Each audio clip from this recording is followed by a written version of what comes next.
жүкті болған кезде ғана біледі да, дәрігер оған фолий жазып береді, бітті, сол кезде ішеді, оның өзі синтетикалық формада, а бізге фалат формасы керек, таза формасы. Оны жүкті болмастан бұрын 3-6 ай бұрын ішу керек.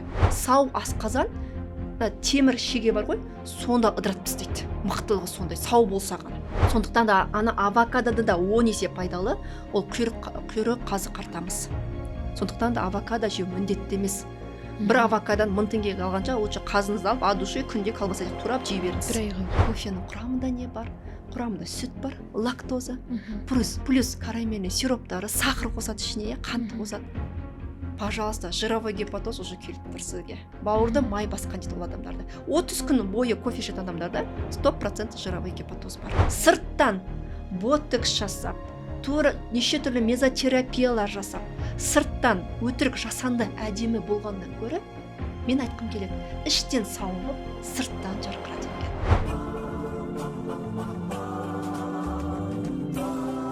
Қайырлы күн, қымбатты көрермен, бұл ұлтқа һәм ұрпаққа біліммен пайдалы болуды көздейтін Шырағың сөнбесін арнасы тізгінді мен журналист Ділназ Дидарқызы. Бүгін біздің арнамызда ерекше пайдалы подкаст болмақ. Денсаулық, ана мен бала денсаулығы, артық салмаққа қатысты да бірнеше тақырыптарды қозғамақпыз. Студиямыздың қонағы жалпы тәжірибелі дәрігер-педиатр, халықаралық дипломды интегративті дәрігер Шахабаева Меруерт Қыдырбайқызы. Меруерт ханым, студиямызға қош келдіңіз. Қош көрдік. Меруерт ханым, енді бүгін санамдағы сансыз сауалдарымның жауабын табатыныма сенімдімін. Енді алғашқы сұрақ, біз дәстүрлі сұрақтан бастайық. Қонақтарымызбен, кейіпкерлерімізбен алдымен танысамыз. Өзіңіз туралы бір ерекше факттар, ақпараттар болса, мархабат. Жалпы мен өзім жалпы тәжірибелі дәрігермін, педиатр, яғни ересекті де баланы да қараймын. Тек қана дәлелді медицина шеңберінде ғана емес, интегративті медицина жағынан қараймын. Енді интегративті медицина дегеніміз не? Ол яғни аурудың тек қана шағымын емес, симптомын емес, себебін емдейтін медицина десе болады, себебін табады и ағзаны бір тұтас жүйе деп қарастырып, толықтай емдейді. Мәселен, асқазаныңыз ауырса, ол тек қана бір дәрі беру емес, ол кезде ұйқы да маңызды, дұрыс тамақтану да маңызды, стресс те маңызды, яғни комплексіне қарауымыз керек. Басыңыз ауырса, цитрамон ғана беру ол дұрыс емес. Бастың ауруының себебі өттен де болуы мүмкін, бас ауруы жүректен де болуы мүмкін. Яғни себебін табуымыз керек. Бір цитрамон, бір навиган бас ауруды толыққанды емдемейді. Сондықтан да интегративті медицина ол біздің қазақ елімізге керек. И интегративті медицина ол шетелден, Ресейден, Франциядан оқып, қазір кезде осы Қазақстанда қазақ халқыма көмектесудемін. Одан басқа дәрігерлерге осы интегративті медицинаны насихаттаудамын. Доктор Шахабаева академиясында білім берудемін. Керемет. Интегративті медицина демек аурудың алдын алу болса, аурудың алдын қалай аламыз? Қандай да бір нәрселер бар ма? Дәрігердің алдына бару керек деп жатамыз. Осы туралы бір толығырақ түсіндіре тарқатып өтсеңіз. Жалпы денсаулықты алдын алуымыз керек. Кез келген ауруды алдын алсақ, ол асқынбайды, кейін онкологияға апармайды, ісік ауруына. Неге қазір кезде біз онкология ауруы кейін етек алуда? Адамды қарайсың, сап-сау бір қарасан, келесі күн бір естисің, осы кісі онкологиядан қайтыс болды деп жатады. Кеше ғана сап-сау жүреді деп таң қалып жатамыз ғой өзіміз. Даже ер адамдардың өздері ұйықтап жатады да, келесі күн қайтыс болып кетті деп жатады. Неге? Оянбай қалды дейтіндер. Вот оның себебі ер адамдардың өзі чекап жасамай, чекап деген яғни адам ауырмай тұрып, бір денсаулығын техосмотрдан, как машинаны өткіземіз, даже техниканы өткіземіз. Сол сияқты денсаулығымызды басынан бастап аяғына бүткіл аурумыз ауырмасақ та бір қарап шығуымыз керек. И келе жатқан аурулар ол анализде көрінеді. Соны тоқтатуымыз керек. Сол кезде біз ауруды асқындырмаймыз, келе жатқан ауруды тоқтатуға болады. Ал чекаптан жылына бір рет өткен дұрыс па, әлде кейбір мамандар 6 айда өту керек деп жатады. Қалай ойлайсыз өзіңіз, бір нақты нәрсеге жүгінсек? Жалпы қазіргі экологияға байланысты, қазіргі тамақтануымызға байланысты, гаджет дамыған заманда, Wi-Fi әрбір үйде бар заманда, менің айтарым 3 айда бір мүмкіндік болса ғана, енді бұл жерде қаражатқа келеді ғой мәселе. Мүмкіндік болса 3 айда бір рет, ал абзалы 6 айда бір рет. Міндеттісі 6 айда бір рет міндетті түрде. Жылына бір деген ол өте аз. Уже ол кезде кез келген аурулар, метаболизмдік ауру болсын, жүрек қан тамыр ауру болсын, ісік ауру болсын, уже бір айқын болып көрініп кетеді. Уже ол кезде үлгермей қаламыз. Асқынып кетеді. Асқынып кетеді, үлгермей қаламыз көмектесіп пациентке. Меруерт ханым, енді осы тақырыпты біз арнамызға, сторисқа салғанда аналардан көп түскен сұрақ, неге ерекше балалар көбейіп кетті? ЗРР, ЗПР, аутизм, біз арнамызда да қаншама тақырып арнадық әрбір диагнозға, бірақ әлі де аналардың сұрағы көп, пікірі көп. Өзіңіздің де алдыңызға сондай ата-аналар келіп жүрген болар. Себебі неде деп ойлайсыз? Енді бұл жерде біз ерекше балалар неге көбейіп кетті емес, жалпы дұрыс анықталып жатқан шығар мүмкін. Бұл жерде бірінші жағдай диагностиканың дұрыс болуы. Бұрында именно ерекше балаларды анықтайтын арнайы орталықтар болмаған. Болса да аз ғана, саусақ санарлықтай болды да. Қазір Аллаға шүкір 2 қадам аттайсың, қазір бір дефектологында, логопедінде, нейропсихологында, невропатологында қазір арнайы центрлар бар арнайы. Бұрындай болмаған. Бұл яғни диагностиканың жоғарғы деңгейде екенін көрсетеді. Диагностика жоғары деңгейде болғаннан кейін бізде қазір көп анықталып жатыр ерекше балалар. Біріншіден, мүмкін сол кезінде болмады ма толықтай. Мүмкін медиада болмады ол кезде, жарыса Медиада жазатын. болмады, И екінші себебі, медиа болмағаннан кейін аналарда хабардар болмады. Оның салдары әсер етеді. Өйткені бір ана білсе, ол екінші құрбысын айтады. Одан кейін құрбысын айтады, сарафаны реклама, сарафаны радио кете береді. Үшінші жағдай, ерекше балалардың көбеюінің себебі, ол бізде именно ми ішек осының дұрыс болмауы. Бұны қарапайым тілде айтсақ, ми ішек осы дегеніміз, мынау бізде шек пен ми екеуі бір-бірімен байланысты, тығыз байланысты, етене байланысты. Мынау шек мидан кейін екінші автономды жүйе. Себебі мына шекте серотонин деген мида бөлінетін гормон 90% осы шекте өндіріледі. 90%, 10% мида өндіріледі. Яғни мидағы сигналдар тоже шекте болып жатыр деген сөз. Бірінші жағдай. Яғни нейромедиаторлар тура мидағы шекте өндіріледі. Бұл нені көрсетеді? Ми мен шектің байланысы. Қазір түсіндіремін нақтырақ. Екінші жағдай, ол бізде ми мен шекті байланыстыратын нервус флакс бар, кезбе нерв бар сондай. Яғни ми болса, шек бір-бірімен былай етене байланысты деген келіп тұр. Үшінші жағдай, бізде шекте қабыну жүрсе, яғни дисбиоз кишечника дейміз, яғни біз дұрыс емес тамақтансақ, пайдалы иммунитетіміз өліп қалса, зиянды бактерия гүлдеп шыға келеді. Жаңбырдан кейінгі шыққан сандырғылықтар сияқты. Антибиотик қабылдай берсек, артынан біз шекті қалпына келтірмесек, зиянды бактерия өскен сайын, ол дисбиоз кишечника диагнозға алып келеді сондай. Соның салдарынан қабыну пайда болады и мида бұзылыстар байқалады. Оны біз баладан көреміз, ерекше балалардан мінез құлықтың өзгерісі, атына қарамауы, көзбен қадалмауы, айтқан біз бағдарламаны орындамауын байқаймыз. Бұл, яғни шектің мимен байланысын айтып тұрмын бұл жерде. Яғни шектен мидың арасында ось бар екен, мынандай. Ұзын ось бар, байланыс. Бұл шектегі проблема айттым. Екінші жағдай, миға келсек, мысалға элементарно бізде стресс болса, депрессия болса, бір уайымдап кетсек, даже НТД-да тест тапсырған кезде ішіміз өтіп кетеді ғой, бір үлкен дәрігерге жүгіргімізге келеді. Жарыста, ол неге көрсетеді? Стресс нәрсе шектің перистальтикасын, шектің қимыл қозғалысын жақсартады.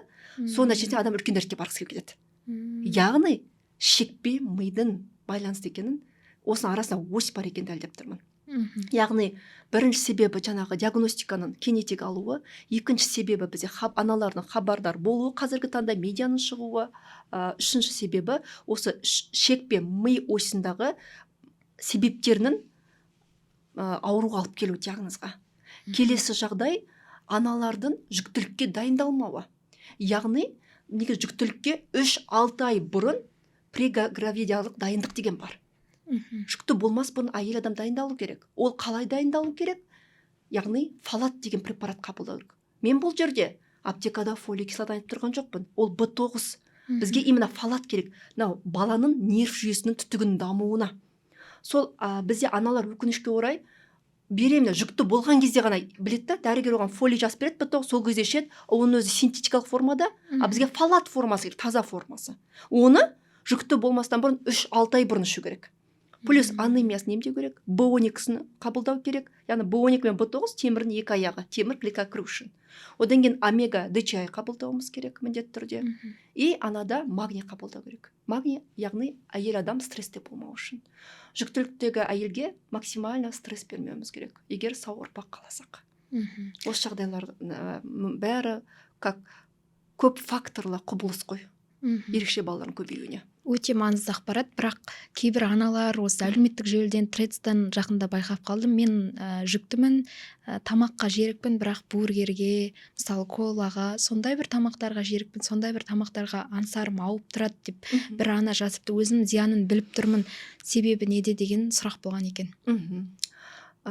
Токсикоз кезде естіп жатамыз иә, жыланның басы бірдеменің құйрығын жеп қойды, жегісі келеді, или күйеуінен отвращение болып жатыр деген сияқты. Негізгі токсикоз бар нәрсе. Токсикоз ол еркелік емес. Көп отбасыда, семьясында естисің. Енесі, күйеуі айтып жатады. Ой, токсикоз ол еркелік қой дейді. Еркек болса, пожалуйста, еркек адам оны көтере алмайды токсикозды да. Босануды да көтере алмайды. Алла тағала сондықтан да жүктілікті әйел адамға берді. Токсикоз ол яғни бауыр өт дайын болмаса, детокс фаза бірінші, екінші, үшінші фаза толық жұмыс жасамаса, өт толы болса, застой. Әйел адамдар жүктілікке дайындалмайды ғой, жаңа айтатыным сол ғой. Дайындық керек. Дайындалмайды, өт толып тұрады. Плюс ұрық өскен сайын бізде ұрықты сақтау үшін прогестерон деген гормон өндіріледі. Ал именно өтті өндіретін холецистекинин деген гормон бар. Будильник сияқты шырылдайды, етіп шырылдайды. Сол кезде өт қабылдайды, сигнал келеді, ол өт түкіреді, қышқылдығын шығарады сыртқа қарай. Ана ұрық өскен сайын прогестерон гормон жоғарылайды ғой. Прогестерон осы холецистекинин өтті өндіретін гормонды блокирует, тежеп тастайды. Соның салдарынан әйел адам егер жүктілікке дейін өтін дайындамаса, застой өтпен кірсе, ол одан сайын жүктілікте күшейіп кетеді да, и токсикозы қатты болады.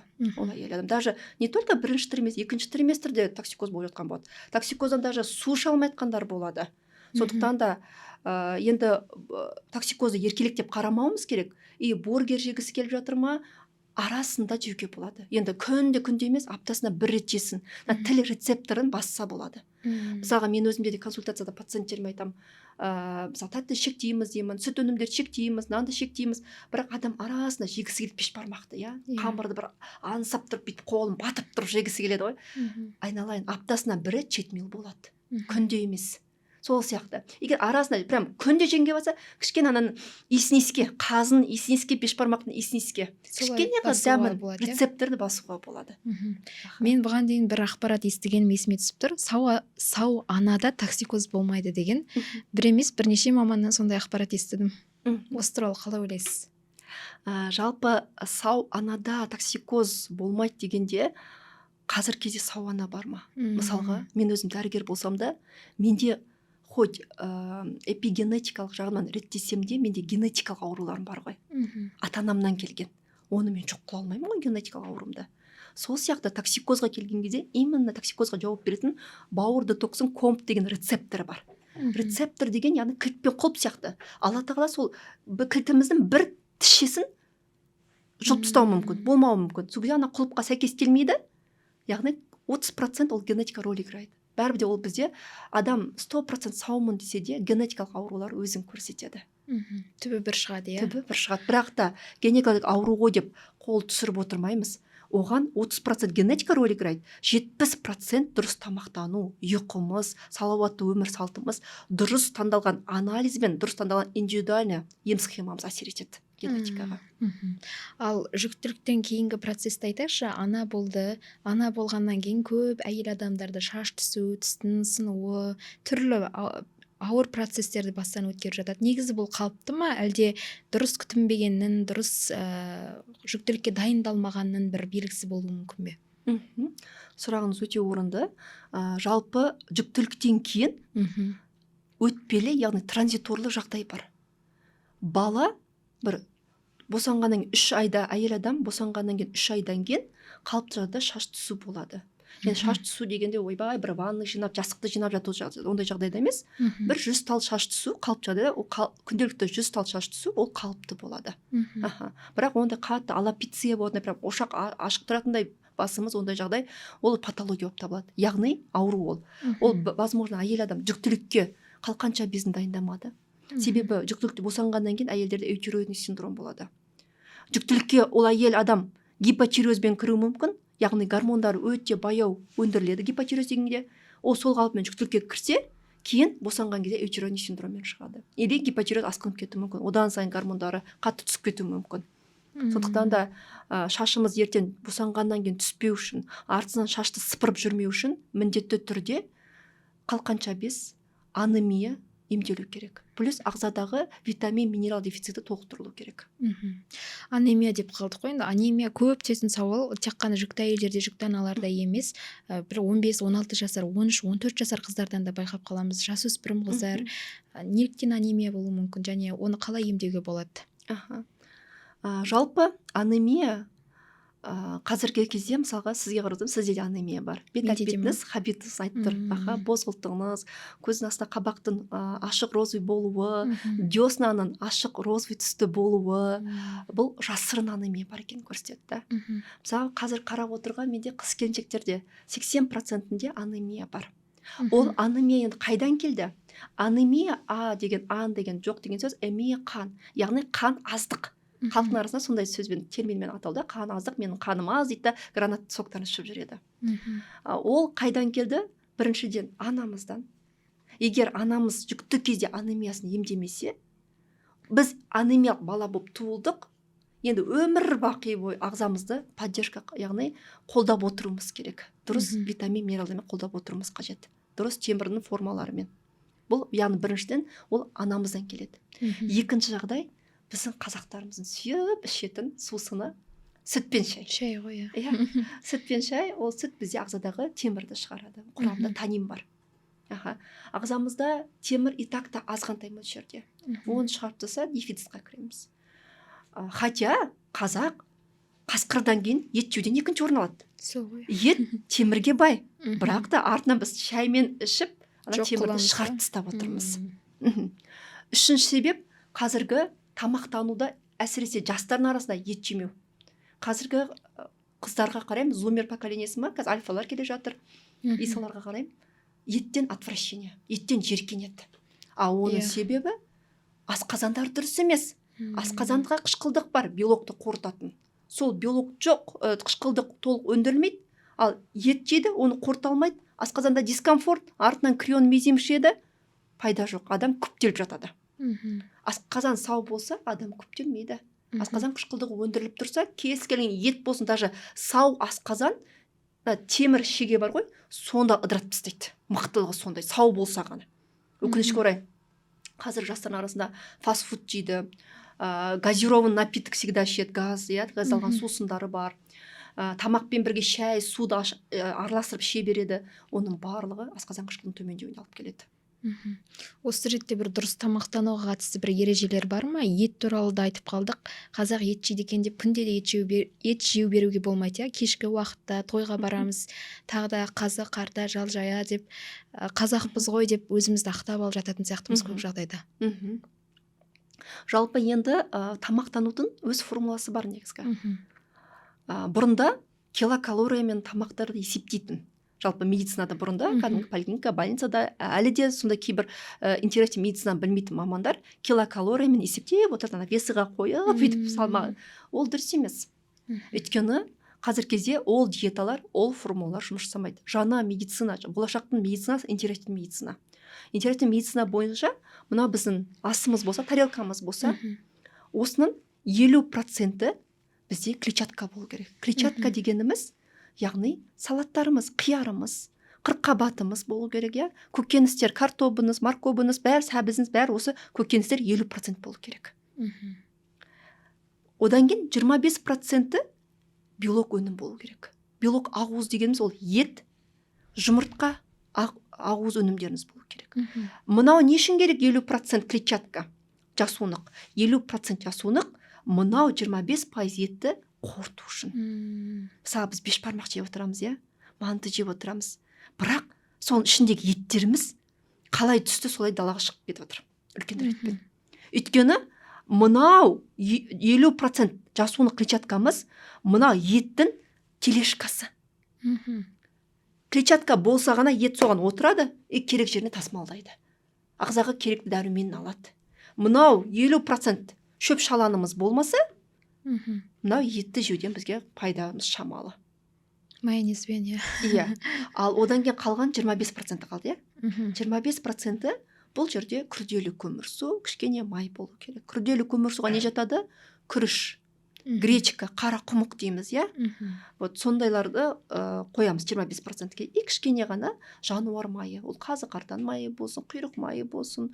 Міндетті андай адамдар дұрыс тамақтану дейді да, бір авокадо, брокколиді өздеріне тренд қылып, өздерінің үйлеріне сонарды авокадоны алу керек. Брокколисіз болмайды, мен диетам болмай қалады, мәнісі кетіп қалады дейтін адамдар бар. Оған мен қарсымын. Біз авокадо мен брокколиді не үшін жиі деп айтады? Бұл интегративті медицина шетелден келді. Шетел медицинасы әлде қайда 10 қадам алда да бізден қарағанда. Бұл авокадо май. Одан біз өсімдік майын аламыз. Біз любой нәрсені жеген кезде, кез келген нәрсені жеген кезде, ол нәрсені не үшін жеп жатырмыз, ағзамызға қандай пайдасы бар деп ойлануымыз керек. Кез келген аузымызға алған бір ас қасықта ойлаңыз, ол ағзамызға қандай пайдасы бар деп. Сол авокадоны шетелдегі дәрігер, диетологтардан, нутрициологтардың беру себебі одан өсімдік майын алу. Ал енді өкінішке орай ол жерде қазы қарта жоқ қой. Бізде сол өсімдік майдан да пайдалысы жануар майы бар, малдың майы. Ол біздің құйрық, қазы қарта, жал жаямыз майларымыз. Сондықтан да ана авокадода да 10 есе пайдалы, ол құйрық қазы қартамыз. Сондықтан да авокадо жеу міндетті емес. Бір авокадодан 1000 теңгеге алғанша лучше қазыңызды алып, душе күнде колбаса жеп турап жей беріңіз. Бір айға. Иә. Брокколи дегеніміз ол кәдімгі қырыққабатыңыз. Обычный капустаңыз бар 300 теңгеден мысалға тұратын. Қиярыңыз мысалға. Сол қиярыңызды соны капустаны кваш етіп, әбден квашеный капуста деген бар, ондай ферменттелген капуста. Сондай ферменттелген капуста салатын жасап, соны жесеңіз, ана брокколидан да пайдалы. Ішектің микробиотасын өсіреді. Құрамында пробиотик бар. Өте пайдалы ақпарат. Енді осы жақында өзім бір байқап қалдым, кафеден балалар мәзірі деген бір арнайы бет қосылған екен. Бірақ тамақтарын қарасам, қасымда сіңілім отыр, алып берейін десем, фрей, бургер, балаларға арналған сондай тамақтар шыққан екен. Енді осы туралы не айтасыз? Баланың дұрыс тамақтануын қалай жолға қоямыз? Сау бала дүниеге әкелдік делік, бірақ ары қарай сау ұрпақ өсіру үшін не істеу керек? Өте орынды сұрақ.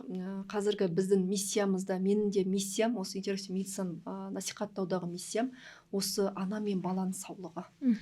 Мен уайымдаймын, мысалға менен кейінгі енді өсіп келатқан ұрпақтар қалай тамақтанады, денсаулығы қандай болады? Қазіргі гаджет, Wi-Fi толған заманда, қазіргі фастфуд толған заманда мен уайымдаймын. Даже супермаркеттарға бара қоясыз ғой, мысалға Мегасы болсын, басқасына барасыз ғой, Спутнигі болсын, фудкорт деймі, көтерілесің, бір дұрыс тамақтану жоқ, бәрінде фастфуд.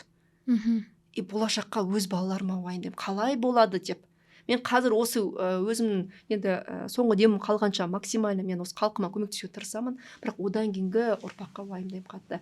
Сондықтан да осы біз кафе, ресторандарға кейбіреулер шақырады, мысалға мен меню құрып беріңізші деген сияқты.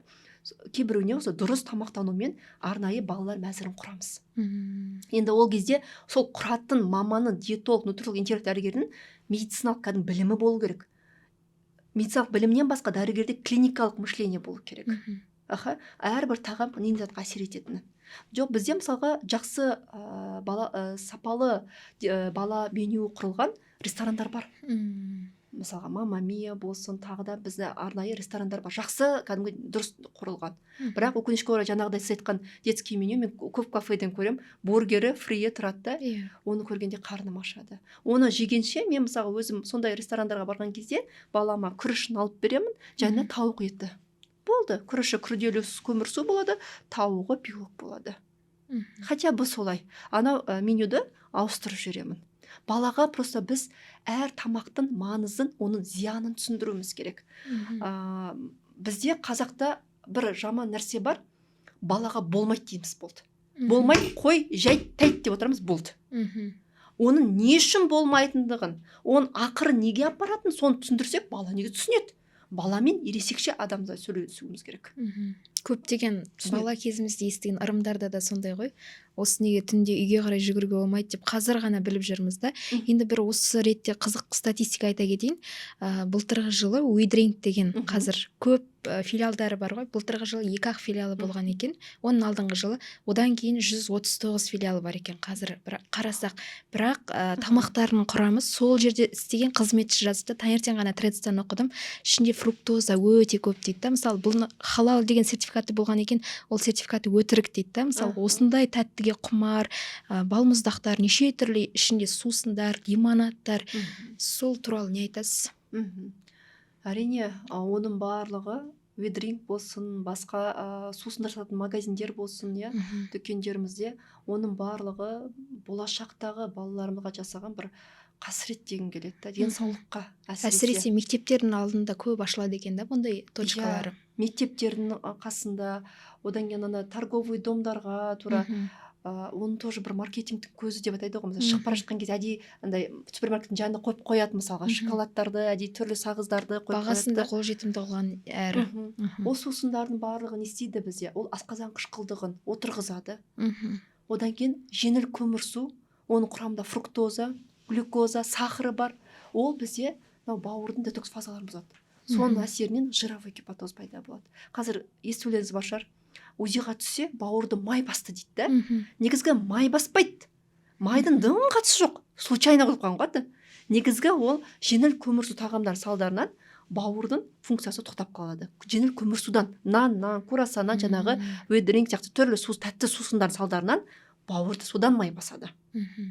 Егер де адам ауызды тыйса, 2 мезгіл тамақтануға көшсе, одан тек қана дұрыс тамақтанса, анау бауырды май басты деп атамыз ғой, ол дәрісіз-ақ кетіп қалады. Диетамен ғана дұрыс тамақтанумен кетіп қалады.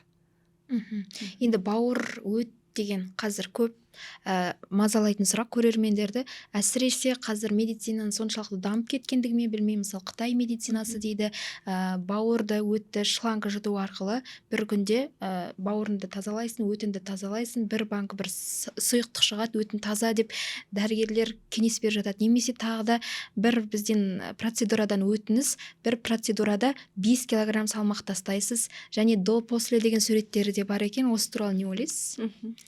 Қазір кезде интерактивті медицина тренд болған заманда, оны маркетологтар, яғни әрбір клиникада маркетологтары болса, солар маркетингін жақсы жасап жатырды.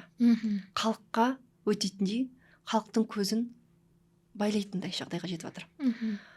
Жаңағы жуып шаю деген, оған мен қарсымын. Себебі біздің ағзамыз бір үй емес жуып шаятын. Алла тағала әрбір органды берді, оның әрқайсы өзі қызметін атқарып тұрады. Даже ағзада компенсаторлы механизм деген бар. Өзі кіре салмай жатыр ма, басқа орган көмектесіп жатады. Сондай жағдай бар. Мысалға, өт пен бауыр. Өтіміз застой толып жатса, ұйқы без көмектесіп жатады. Сол сияқты, бұл жерде өт пен бауырға тазалау қажет емес, емдеу керек. Кәдімгі медицина ол нақты формула. Кәдімгі дұрысынан емдеуіміз керек. Мысалға, өтте толып тұрма, өттің қабырғасын жұмсартуымыз керек, мысалы магнит цитрат беру арқылы. Одан кейін ішіндегі өт қабындағы сұйықтықты сұйылтуымыз керек. Лецитин мысалға беріп. Одан кейін сұйылғаннан кейін ғана біз желчегонный өт айдайтын дәрілерді беруіміз керек. Ал өкінішке орай, егер де біз ана өтімізді дайындамай, қою өт болып тұрған кезде бірден андай шлангалар салып жатсақ, адамда приступ болады оң жақ қабырғасында. Сосын сенде ештеңе шықпады, дұрыс дайындалмағасын деп жібере салады. Оны дайындайтын кім? Ол жаңағы дәрігер тағайындаған. Дайындау керек арнайы. Оны емдеу керек. Ал жуып шайған кезде бізде ішегімізде пайдалы иммунитетіміз бар. Яғни біз сияқты көзі, мұрны бар, тірі тұрғындар бар. Адамның 70% иммунитеті ішекте орналасқан. А біз сол жуып шайған кезде сол пайдалы тұрғындардың үйшігін шайып отырамыз. Оның үйшігінің аты муцин деп аталады. Соны шайып жуып шыққан кезде іште бір слиз шығады ғой. Соны ойбай, ішінен құрт шықты, мынандай құрт шықты деп неше түрлі айтады.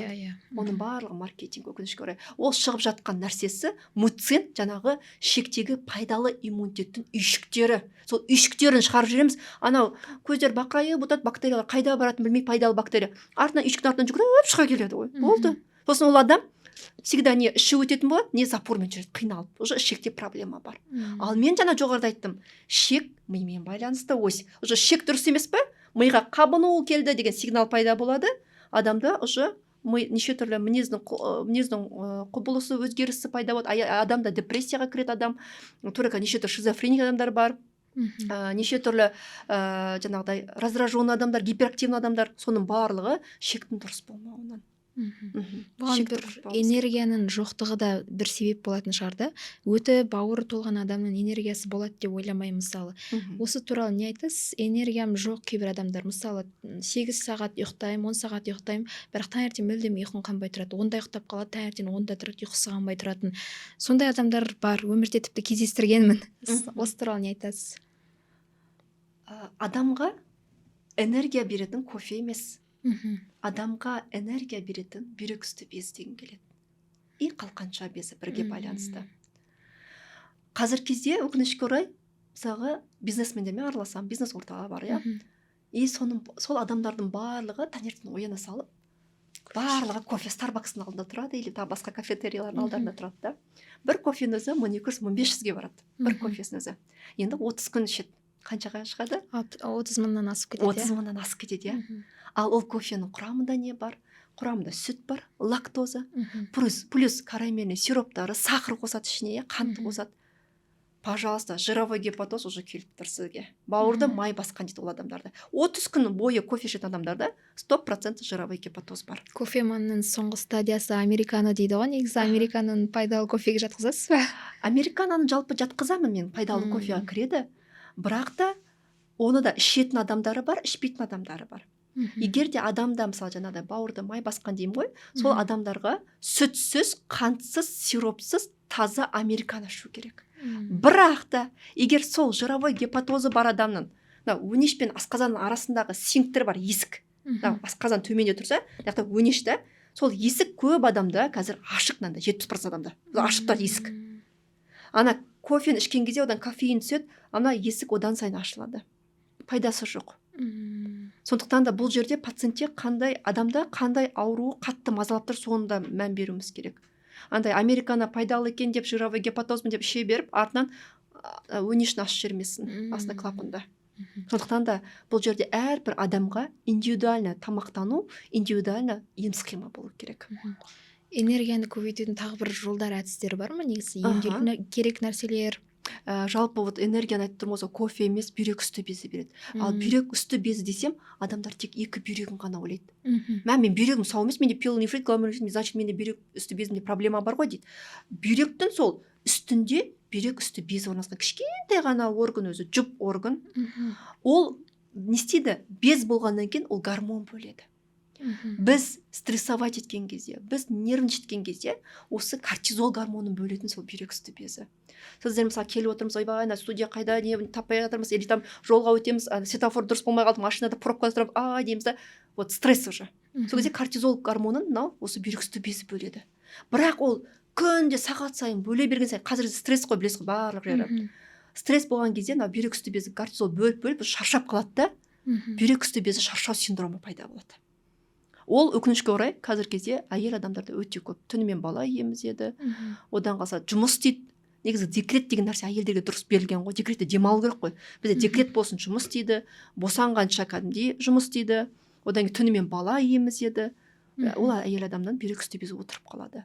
Осы бүйрек үсті безі энергия береді. Бізге энергия беретін осы бүйрек үсті безі. Плюс бүйрек үсті безі сау болу үшін ол 50% С витаминнен құралған. Значит, біз энергичный болуымыз үшін С витамин күнделікті ішуіміз керек. Бұл бірінші жағдай. Екінші жағдай, сізге энергия беретін ол қалқанша без. Қалқанша безде сізде субклинический гипотиреоз сияқты, яғни гормондардың төмендеуі болмау керек. Яғни бірінші С витамин ішсек, екінші қалқанша бездің тамағы тирозин деген амин қышқылы бар. Соны беруіміз керек. Одан кейін Т4, Т3-ке айналу үшін пероксидаза деген фермент бар. Ол фермент селен тәуелді. Қазір кезде барлығы йод іш деп атамыз. Йодтан да маңызды селен бар. Оны ұмытамыз өкінішке орай. Йод қосымша, егер айт болмаса пациентте. Осы мен айтқан 4 минералды ішсе, бізге солар энергия береді. И әрине анемия болмау керек. Анемиясы бар адам, яғни гемоглобины, ферритин төмен адам, железасы, темірі төмен адам, ол кісіде өмір бақи энергия болмай шаршап жүреді. Өйткені оның дюрацель батарея отырып қалды. Сондықтан да осы мен айтқан 4 минералды қабылдап, міндетті түрде анемиясын емдеу керек. Өте керемет, пайдалы ақпарат.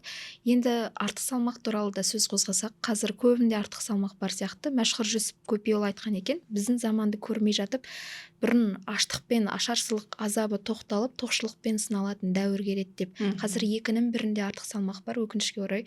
Осыған орайда сұрақ көп. Бұның себебі неліктен, қайдан шықты? Енді тамақтан шыққанын білеміз, бірақ қалай артық салмақтан арыламыз? Студияға келгенде маған бір қызық дерек айттыңыз, мен 10 килограмм салмақты тастадым деген. Құпиясын білсек. Жалпы дұрыс айтасыз. Адам аштықтан емес тоқшылықтан өледі. Қазір кезде енді әл ауқаты жоқ деп айтамыз ба, ол адамдарға қарағанда бай адамдарда ауру өте көп. Бай адамдарға кез келген магазиннен өтіп бара жатса, кішкентай дүкен тұрса, бір-екі қадам қарындар ашып қалады да, любой магазин ақшасы бар, алып іше салады. Круассан ала салу, кофе іше салу түк емес. Күн сайын кофе ішу, 30 күн бойы кофе ішу, оларға түк емес. Сөйтіп олар жировой гепатоз болады, метаболизм бұзылысы, оның ақыры жүрек қан тамыр ауруға, инфаркт миокардқа айналып келеді. Сондықтан да бұл метаболизм бұзылысы, ең бірі жировой гепатоз, осы семіздіктің ең алға шарты десем болады. Яғни біз салмақ тастауымыз үшін ең бірінші аузымызды скотчтауымыз керек, ауызды тыюымыз керек. Біз 4-5 мезгіл тамақтану емес, 2 мезгіл тамақтансақ абзал болады. Арасында окошка болса, қарын ашып жатыр ма, ыстық су іше сал. Егер де біз ыстық су ішсек, мынау тойыну орталығын басып тастайды, ашу орталығын басып тастайды екенбіз. Ана миға ашықпаған сияқты сезіледі да, тойынып тұрған сияқты. Одан кейін бірінші тамақтану, рационда жеңіл көмірсу тағамдар болмау керек, печенька, круассандар болмау керек, кофе болмау керек, ең бірінші. Мысалы, мен жаңа айтып, мен өзімде де сондай этаптан өттім. Бір айда да 10 килограмм тастадым. Менің пациенттерімде экологично, ешқандай гормон препаратсыз салмақ тастауда. Өйткені біздің артық салмағымыз жиналуы, ол дұрыс тамақтанбаудан, одан кейін ұйқының дұрыс болмауы. Мен өзім 4 баланың анасы, көп балалы ана болғаннан кейін, арасы 2 жыл болған сайын, менде лактационный период, бала емізетін период, немесе беременность болды. Менде 8 жыл, 9 жыл ұйқы болған жоқ. Мен өзім шетелдегі білім алып жүрдім, онымен бірге қоса жарысып, үлгеруім керек, халқыма көмектесуім керек, мына білімді алуым керек деген сияқты. Мен оқыдым да, жұмыс істедім де, түнмен бала емізіп, бала көтеріп, соның барлығы маған стресс болды. Ал стресс болған кезде адам ісінеді. Сол көп адамдардың негізгі артық салмақ деп жатқанымыз осы стресстен. Стресс болған кезде бүйрек үстінде бізде кортизол дедім ғой, сол кортизол гормон жоғарылайды да, ол ағзаны ісіндіреді. И кортизольный живот дейміз. Кортизолдың салдарынан іш пайда болады. Қазіргі кезде бизнесмендердің семіруінің бірден бір себебі, адамдардың семіруінің себебі ұйқының болмауы и стресстің өте жоғары болуы, соның салдарынан. И қимыл қозғалысының аздығы. Хотя бы минимум күніге 10 шаг жасап, таңертең ұйқыдан тұрған кезде 2 стакан ыссы су ішіп тұрсаңыздар, ұйқы безге фермент беріп тұрсақ, астық қорытатын. Плюс асқазанға егер гастриті, эрозиясы болмаса ғана яблочный уксус берсек, таза түрінде, онда ол холестерин мен глюкозаны төмендетеді, асқазан қышқылдығын жоғарылатады, белок сынып бастайды. Одан кейін ішекке клетчатка берсек, клетчатка деген жасундықтар, көкөністеріміз, сол жасылдарды берсек, ол ішек сағат сайын жұмыс жасайды. Егер сіз арықтағыңыз келсе, сізде запор болмау керек. Запор болды деген сөз, сізде бауырдың детокс фазалары жұмыс жасамайды. Запор ол бесплатная диагностика. Егер сау адам күніге 1 рет үлкен дәріске бару керек. Егер сіз үлкен дәріске күніге 1 рет бармасаңыз, сізде ісіну болады, бауыр жұмыс жасамайды, ішек жұмыс жасамайды. Осы критерияларды толықтыру керек. Және өттің жұмыс істейтін уақытта таңғы уақыт, негізі таңғы уақытта бару керек дегенде естідім. Бұл да рас ақпарат, Жалпы адам оянғаннан кейін 2 сағаттың ішінде тамақ ішу керек. Егер ояңына салып тамақ ішпесек, өтіміз туалетке бармай қалады. Ал өтті туалетке апаратын тағам ол май. Сондықтан да таңертең біз малдың майы, қазы-қарта, құйрық май, сары май жеуіміз керек. Әрі қорытылу да оңай, кешке дейін. Енді кейбір адамдар артық салмақтан арылам деп түрлі шайларға, кофелерге 30 күн ішуге болады, немесе түрлі нәрселер шығып кеткен, енді өздері біле жатар, сол нәрселерге жүгініп арықтау, артық салмақ тастау қаншалықты дұрыс, немесе қаншалықты қате? Жалпы бір чудо препарат жоқ арықтататын. Егер ол чудо препарат бар болса, оны мен қабылдап жүретін едім да, ол более бюджетный болатын еді, и ішуге де өзіме алып жүруге де қолайлы болады еді. Бұл жерде біз себебін білуіміз керек. Артық салмақ қайдан келді? Жаңа айтып отырмын, кортизолдан пайда болады, стресстен пайда болады артық салмақ. Екінші себебі ол гипотиреоздан. Мына біздің мойнымызда көбелек тәрізді без бар, қалқанша без. Осы қалқанша бездің гормондар төмен кетсе, гипотиреоз деп атамыз. Гипотиреоз қазір 70-80 қыз келіншектің бәрінде бар. Сол гормондар төмен кетсе, Т3 пен Т4 төмен болып, Т2 жоғарылап кетсе, гипотиреозда бізде зат алмасу төмендейді. Зат алмасу төмендесе, бізде майымызды да, көмір суды да ақуызды қорыталмай қалады. Олар іште қалады, сізде запор пайда болады. Ал егер біз осы Т3 пен Т4 гормондарын жақсы қалпына келтірсек, Т3-міз жақсы болса, ана қазір холестерин жоғарылады деп атады ғой. Холестеринді клеткаға ішіне кіргізетін осы Т3. Яғни біріншіден кортизолды реттеуіміз керек арықтау үшін. Екіншіден біз щитовидка қалқанша безімізді реттеуіміз керек. Үшінші дұрыс тамақтану и қозғалыс. Всегда қозғалыс. Өйткені мына біздің бұлшық еттеріміз ол қозғалу керек. Бір комнатадан спальнядан кухняға бару қозғалысқа жатпайды. Кәдімгідей тер төгуіміз керек. Адам терлеген кезде, сол кезде ғана ағзамызда детокс процесі жүріп бастайды. Егер терлеме просто әшейін біреудің көз алдына барайын, әшейін спортпен айналысып жатыр деген галочка үшін барсаңыз, онда пайдасы болмай қалады. Силовой тренировка жасап келем 1 сағатқа деп па? Силовой тренировка ол аптасына 2 рет болу керек. 3 рет мобильный пилатестер болу керек, йога болу керек. Ол мобильный дегеніміз, яғни суставтарымыздың қозғалысын сақтайды. Ал силовой ол бұлшық еттерді іске қосады. Бұлшық еттің өсуіне алып келеді. Енді артық салмаққа қатысты тағы бір келген сұрақ. Көп адамдар қазір ашығудың да түр-түрі бар. 16 сағат тамақ ішпей, 8 сағат тамақтану, немесе 10 күндік ашығу, 3 күндік ашығу, 7 күндік ашығу деген қазір білмеймін, маркетологтардың жасап жатырған идеясы ма, сондай видеолар қазір әлеуметтік желіде қатты өтімді, және астында пікірлерін оқысам, мен 20 күн ашығып жатырмын, 21 күн ашығып жатырмын деген адамдар бар. Мен қарап таң қалам, мен 1 күн тамақ ішпесем қандай болам деген секілді. Енді осы туралы дәрігер маман не дейді? Жалпы мен 3 күн бойы, 7 күн бойы, 10 күн бойы деген ашуға қарсымын. Абзалы интервалды ашығу. Интервалды ашығу ол 2 мезгіл тамақтанады. Мәселен, таңғасын 9-да ішсе, кешкасын 4-те ішеді. Арасында қарны ашқан кезде ыстық су ішеді болды. Ол ең пайдалысы, дұрысы осы. Даже бізде оразада солай. Сәресін ішеміз и ауыз ашамыз, 2 мезгіл тамақ. Ал анда дым тамақ ішпестен жүру 10 күн, одан 7 күн, 3 күндік ол дұрыс емес. Себебі біздің оң жақ қабырғасында бауыр бар. Бауырдың астында өт орналасқан. Өт ол майды жақсы көреді. Сіз оған май бермесеңіз, тамақтанбасаңыз, ол өт өндірілмейді, түкірмейді. И тұрған өт одан сайын қоюлана береді. Қоюланған өт одан сайын саси береді. Тұрып қалған болото тәрізді. Сондықтан да сіз ашығамын деп, ертең өтіңізге тас жинап алмаңыз дегім келеді. Өте пайдалы. Енді сіз өзіңіз дәрігерсіз, қанша 4 баланың анасымын дедіңіз. Енді отбасыңызда бір арнайы ұстанатын ережелеріңіз бар ма? Денсаулыққа қатысты, мүмкін дұрыс тамақтануға қатысты, осылардан бас тартайық деген секілді. Жалпы енді 1-2 бала болса жеңілірек та. 4 балаға командаға олар. Команда, бір футбольный команда, 3 ұлым, одан кейін қызым бар да, принцесса, ханшайымым. 4-еуіне тұрған кезде жолдасымда, өзімде ең бірінші ритуалымыз, ояна салып, ыстық суға жүгіреміз. Біздің үйде всегда 45 градуста тұратын чайник бар. Чай қайнататын чайник бөлек, арнайы 45 градуста сақтайтын чайник тұрады күні-түні. Біз таңертең тұра салып, балаларым барлығы сол суды ішуге жүгіреміз. Себебі ыстық су ол біздің ішектің перистальтикасын, қимыл қозғалысын жақсартады. Запор болуын алдын алады. Таңертең тұра салып, ыстық су ішеді мен балалар жүгіріп барады. Екінші, ол бізде әрине витамин, дәрумендері. Бала болсын, ересек болсын, өзінің таблетницасы болу керек. Мәселен, балалар болса, кішкентай балаларға арнайы мультяшкамен неше түрлі персонаждармен жасалған таблетница бар. Бала қызығатындай болу керек. Сондай таблетницалар бар. Яғни уақытылы витаминдер ішіп тұрады. Одан кейін келесі біздің үйдің тағы бір ритуалы сағат 9-да ұйықтап қалу. Кейбір адамдарды көресің, 12-1 болғанда көшеде жүгіріп жүретін адамдарды естисің ғой. Мен таңғаламын, сол қалай деген сияқты. Себебі өсіп келе жатқан ағза үшін сағат 8-де жатамыз, 9-да ұйықтаймыз. 9-да ұйықтаудың маңызы мелатонин деген гормон өндіріледі.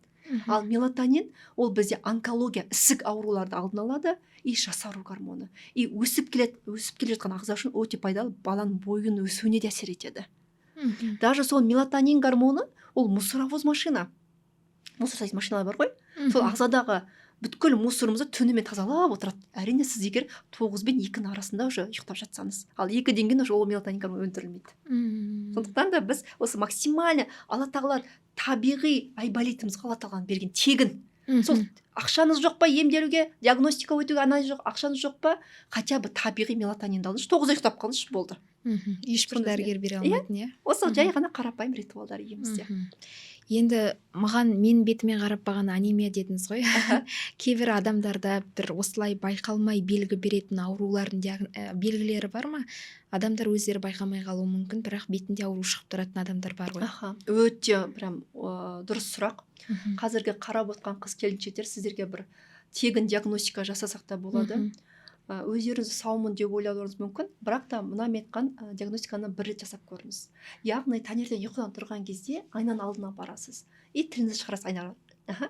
Тілдің екі жағында тістің іздері қалмау керек. Отпечатка зубов дейміз ғой. Егер де тілдің екі бүйірінде тістің іздері қалатын болса, сізде субклинический гипотиреоз бар уже. Қалқанша безіңізде проблема бар, гормондар төмендеп жатыр. Бұл бірінші диагностика. Екінші диагностика, саусақтарыңызға қараңыз. Сізде 10 саусағыңызда мынандай лункалар болу керек, сопақша бар айшықтар. Егер де осы айшықтарыңыз болмаса, сізде темір тапшылық, анемия и Б витаминдер жетіспеушілігі бар деген сөз. Үшінші диагностика, шынтақтарыңызға қараңыздар. Егер шынтақтың қараюы болса, беліңіз 80 сантиметрден асып тұрса, қарныңыз салбырап тұрса, сізде предсахарный диабет, уже инсулинорезистент деген диагноз бар. Сіздерге ол диагнозды поликлиника больницада қоймайды, өкінішке орай. Бізде поликлиникада уже сахарный диабет болған кезде ғана диагноз қояды. Ол глюкозаға, инсулинге қарап. Бірақ та инсулинорезистент шынтақтың қараюы, денеде қалдардың шамадан тыс көбеюі болса, қарны салбырап бастаса, уже предсахарный диабет бар.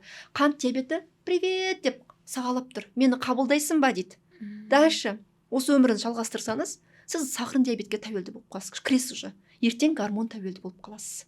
Осы диагностикаларды жасасаңыз болады. И міндетті түрде комментарийға өздерінің белгілерін жазсын. Кімде не болып жатқан талқылайық. Өзімнен байқай бастадым. Енді Меруерт ханым өте бір пайдалы ақпараттар, денсаулыққа қатысты мен ести бермейтін, мен біле бермеген ақпараттарға қанық болдым. Енді подкастымызды қорытындыласақ, біздің арнамызға келетін қонақтарға қоятын дәстүрлі сұрағым бар. Әйел білімді өзі үшін алады, бірақ оны сарқыты балаға бақ-боқ береді деген қазақтың сөзі бар ғой. Әйел не үшін білімді болу керек? Аналарға айтарым бар, әттеген-ай деген нәрсе қалып кетпесін іште. Айтса көрермендерімізге жолдасаңыз болады. Жалпы әйел адам бір қолмен бесікті тербетсе, бір қолмен әлемді тербетеді деген.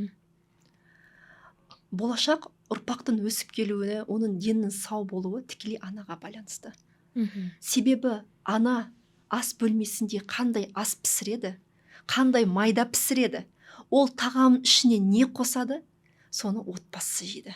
Өсіп келе жатқан ұрпақ жейді. А баланың, адамның емінің дұрыс болуы 30% осы тамақтануға байланысты. Сондықтан да мені қарап отырған аналар болса, қыз келіншектер болса, өздеріңіздің қабылдап жүрген әрбір ауызға алған қасықтарыңызға қараңыздар. Ол тағам сіздің ағзаңызға қандай пайдасы бар. Сырттан ботокс жасап, неше түрлі мезотерапиялар жасап, сырттан өтірік жасанды әдемі болғаннан гөрі, мен айтқым келеді, іштен сауығып, сырттан жарқыратың келеді. Егер сіздің ас қорыту шек жолдарыңыз швейцариялық сағат сияқты тоқтамай жұмыс істеп тұрса, қалқанша без гормондарыңыз ылғи бөлініп тұрса, Т3 пен Т4 идеальный болып, ТТГ-іңіз тыныш жатса, ағзадағы витамин минерал толық болып тұрса, сіздің сырт келбетіңіз өзі-ақ әдемі болып тұрады. Сізден әйелдік иіс, әйелдік гормон аңқып тұрады деген келеді. Керемет, керемет Меруерт ханым. қаншама пайдалы ақпараттар, пайдалы білімдер, денсаулыққа қатысты біз мән бере бермейтін нәрселерді естігенмен мен қуаныштымын. Біздің көрермендерімізге пайдалы болады деген үміттемін. Құрметті көрермендер, біздің подкаст ұнаса, лүпіл басып, пікір жазуды ұмытпаңыздар. Осы подкасттан алған инсайттарыңызды жаза кетіңіздер. Біз міндетті түрде Меруерт ханымның инстаграмын белгілей, кері байланыстарыңызды сол инстаграм парақшаға жолдасаңыздар болады. Подкастта астына бір үздік 5 ханымға менің Women Club деген 40 мыңдық бір кішкентай жобам бар. Яғни бүткіл әйел өзіне чекап жасайтын, барлық аурудың емі бар. Анемияның, шаш түсудің, безеудің, құсу түкіру, іш өтудің, бүткілі қалқанша бездің кәдімгідей энциклопедиялық кәдімгі білім бар да, ем схемалар готовый. Сол жобамды бір үздік 5 ханымға сыйлайын. Ханымдар, осы бір мүмкіндікті жіберіп алмайық. 5 адам Меруерт ханымның өзі айтқан сыйлығын ала алады. Ол үшін пікірге міндетті түрде жаза кетіңіздер. Содан кейін мен сіздерге байланысып, әрі қарай Меруерт ханыммен байланысасыздар. Енді біздің подкастымыз ұнаса, тағы да айтамын, лүпіл басуды, пікір жазуды, арнаға жазылуды ұмытпаңыздар. Келесі кездескенше аман сау болыңыздар.